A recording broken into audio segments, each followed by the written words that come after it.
In 1944, Great Britain ran out of fabric because the government had used it all to manufacture parachutes, bandages and very large trousers for Winston Churchill to stand in front of.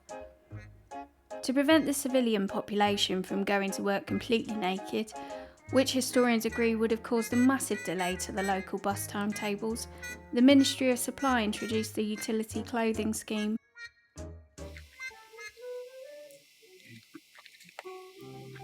Bit of a banger, this one. This is a duvet cover. It's ochre and white. In 1944, if you wanted a dress, you didn't exchange money for goods like a modern capitalist. You waited for an elderly relative to die, confiscated their bedding and chopped it up using the depressing laws of wartime austerity. Parallel stripes were popular because tailoring them vertically made the wearer look taller and slimmer.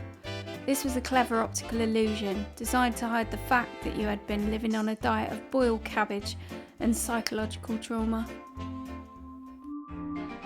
Wartime regulations dictated that creativity was essentially a form of treason.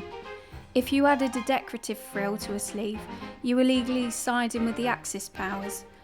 No pocket flaps, no double cuffs, no joy. Every single centimetre of cloth was calculated by a stressed accountant. Today, online retailers like ASOS have taken the opposite approach. While the 1944 Board of Trade rationed fabric to save the steel industry, ASOS rations fabric to see how much of a teenager's hip bone they can legally expose on a Thursday night in Leeds. I forgot that patterns don't come pre-cut. So I've got to take time to cut out this pattern. This is fun, isn't it? Yes, it's very fun, but I am listening to 1940s music. It's going to be a mechanical day. It's actually very calming, better than bloody Skrillex or whatever you call it. I hate this bit, it takes ages. I've just got to crack on. I don't know what size I am either. So stupid. It looks like I'm a size 12. It's only a number. Because British women were legally classified as structural ornaments rather than sentient beings, maintaining a decorative face was considered a vital part of civil defence.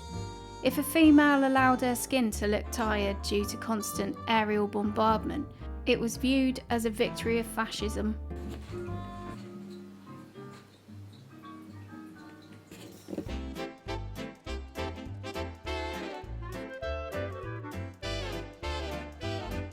Here, the man in my life is executing a mandatory morale audit. Under the 1944 guidelines, a husband could have his wife exchanged for a new model if her makeup fell below British standard brightness. Thankfully, my face has been deemed sufficiently vibrant to keep the local post office from collapsing.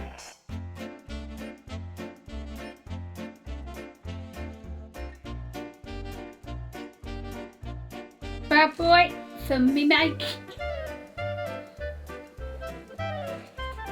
Just like they would have done in the 40s.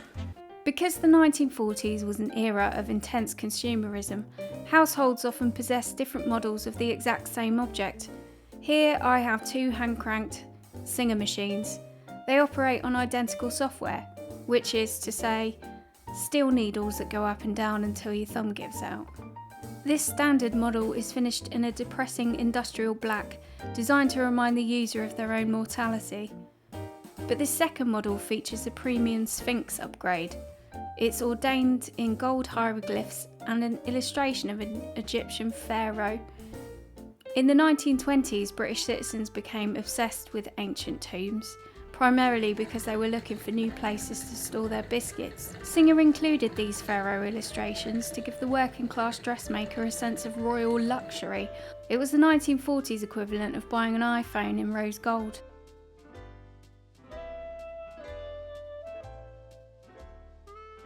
Look at it. I did that.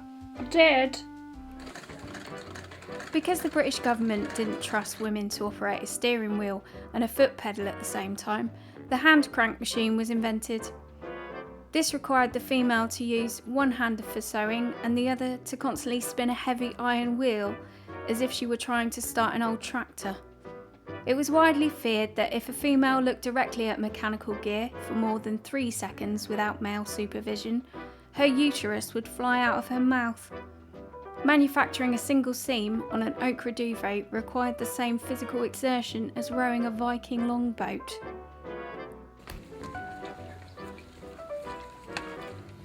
The 1940s husband was an incredibly simple organism that could be sustained entirely of water, starch, and general sense of regional pride. They didn't require any spicy ingredients because flavour had not yet been imported to the United Kingdom. Today, if a modern man is expected to consume a carbohydrate that has not yet been sourdough fermented and delivered to his doorstep by a gig economy worker on a bicycle, his entire personality undergoes a catastrophic system failure. It makes you wonder if the Blitz was actually a golden age of domestic tranquility.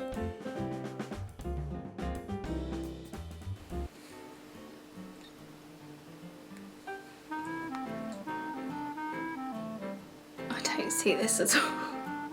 I've done pin curls. Oh my god. Oh my god. I've done pin curls. I look a bit wrong though. Apparently I've got to leave them in for like hours and they'll probably look like a bush at the end.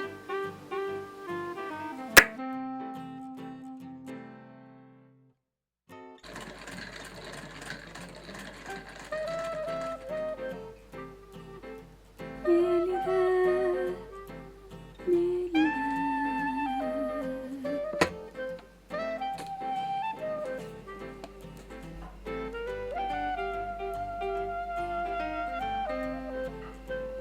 This is one of the most joyful things I have ever made. And I don't know whether it's the preciseness and the speed, so it takes twice as long because you're hand cranking, but there's no horrible noise. And I don't usually do buttons, but this combination of it's the most joyful thing. It's so good. I haven't felt like this about anything in a very long time. What's going on? I just want you to see this.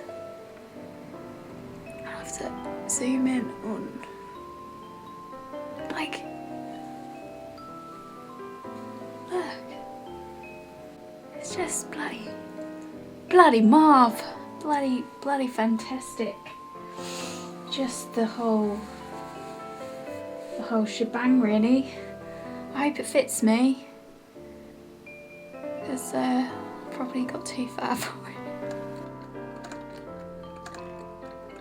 And there it is, a classic 1944 utility day dress, built entirely to the specifications of a dead government department, and makes me look like I'm about to inform a village that the weekly lard ration has been reduced by ½ an ounce.